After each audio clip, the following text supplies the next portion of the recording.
Hello dear students, Assalamu alaikum. Hope all of you are well by the grace of the Almighty.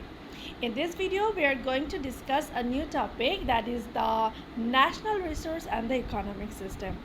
By listening to the name of the chapter, you can easily understand that this topic is related to economics, and we know that to understand a country's economy, you need to know about the availability of the natural resources of that country or the national resources of that country. On the other hand, we all should know about various economic systems that are prevailing in different countries to understand the economics, the concept of economics. That is why it is important for you to understand these particular topics.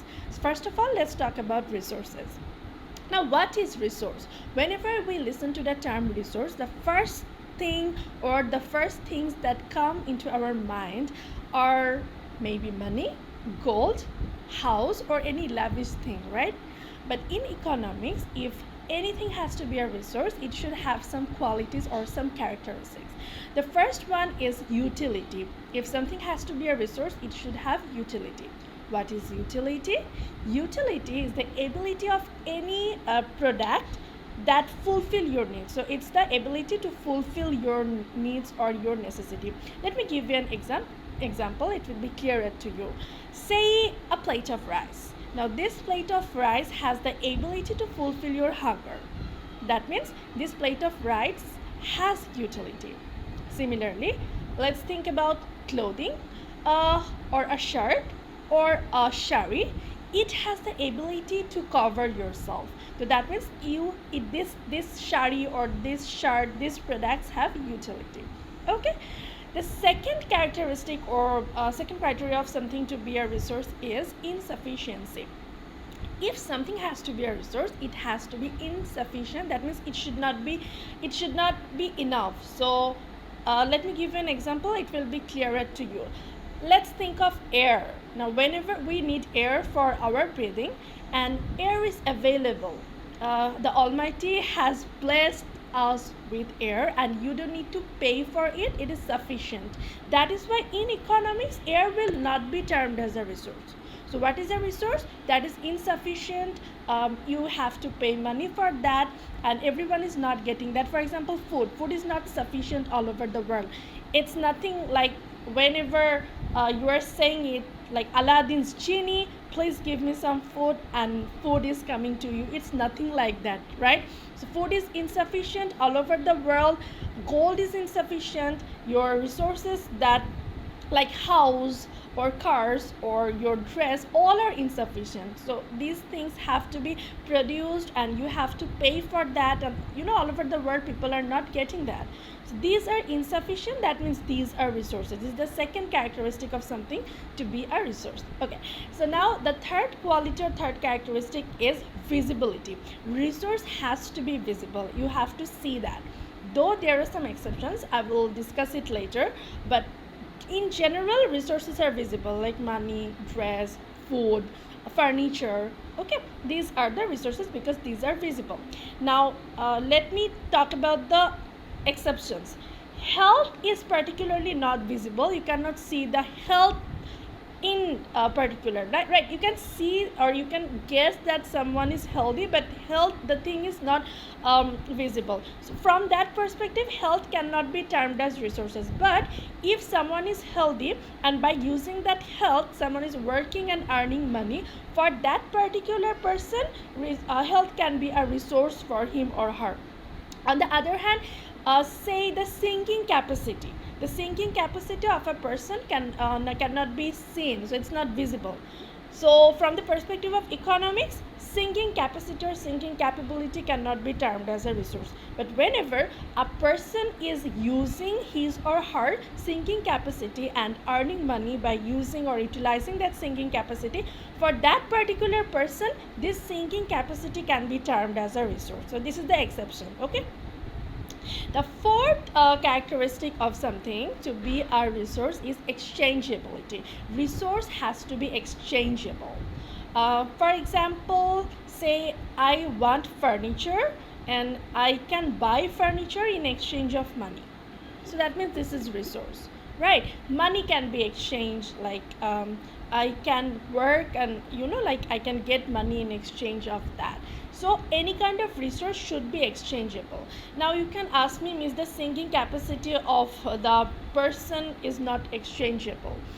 Yes, that cannot be exchanged, but that person can teach you his singing capacity, not his singing capacity, but he can teach you like music, and he can earn money. So for that particular person, that singing capacity is resource. For us, those who cannot sing, for us singing capacity cannot be a resource. Maybe it may not be a resource. Okay, so there are some exceptions here. So these are the 4 characteristics that are needed for something to be a resource. So from next time, whenever you are calling something as a resource, just think of the 4 qualities: utility, insufficiency, exchangeability, and visibility. Okay, now let's talk about the types of resources. There are 4 types of resources. The first one is the personal resources, which is very common. The resources of an individual. For example, I'm sure all of you have resources like the mobile that you are using for your classes, the textbook, the like copies or pens. Even your parents have the resources, like they have like house or furniture or anything. These are personally owned and personally used, so these are the personal resources. The property can be personal resource as well, and you can buy the resources, personal resources, or you can get it from your parents or your previous generation. So it can be like you can get it from your father, your grandfather, or blah blah blah blah blah. So personal resource can be bought, or it can be like inherent. Now let's talk about the second type of resource, which is the collective resource. Now collective resource means it's not a personal thing, it is something that is used by all the people of the society. So this is collective. These things are very collective things. So these are actually made for collective use.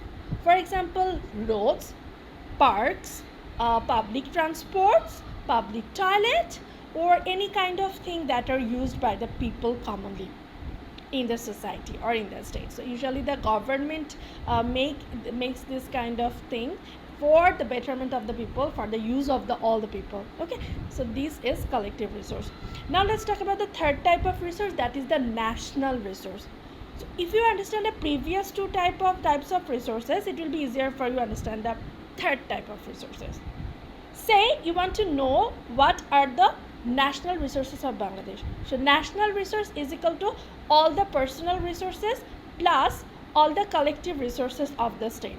So if you want to know about the national resources of Bangladesh, you have to add the like all the personal resources of Bangladesh and all the collective resources of Bangladesh plus. Okay, so it is equal to the national resources of Bangladesh. That means personal resources plus collective resources of a country is equal to the national resource of the country. Here I think I should tell about some national collective resources. Here I think I should talk about some national resources. For example, sometimes a special skill of a nation can be the national resource of that country. Let me give you an example: the skill of Jamdani Shari. Like this is a very special skill of ours, and not all the countries or not all the people of other countries can make it. This has a special skill, so you can say that the skill of making Jamdani Shari is particularly a national resource of the people of Bangladesh, or you can say it's a national resource of Bangladesh. Let's talk about the fourth type of resources, which is the international resource. Now international resource are that kind of resource that are not particularly owned by any particular country. So this is such kind of resource which is for all the countries. So there is no particular ownership of the resource. The best example of it is ocean. Ocean is something which is not owned by any particular state. Okay, it's an international resource. So many years ago, I read a book of Kakababu, where I read about a scientist who was actually pissed off about the nations of the world, and who wanted to be in such a place where he will not be owned by any particular nation. I'm using the word own because all the nations want to get him. He was like an asset. So what he did, he made an ship like thing, and he sailed to the ocean, so he didn't have to belong to any particular nation. So that is why ocean is international resource. Then you can talk about technology, scientific invention. No country says that mobile or the computer is our national resource. No other country can use that. No country says that, right? So this kind of scientific invention or technology, these usually belong to the international community. These are international resources. So that's all for this lecture. In this lecture we talked about resource, what are the qualities or characteristics of something to be a resource, and the types of resource. So that's all for this video. In the next video we will discuss about some more important topics of economics. Till then everyone, take care, stay well and stay safe. Allah Hafiz.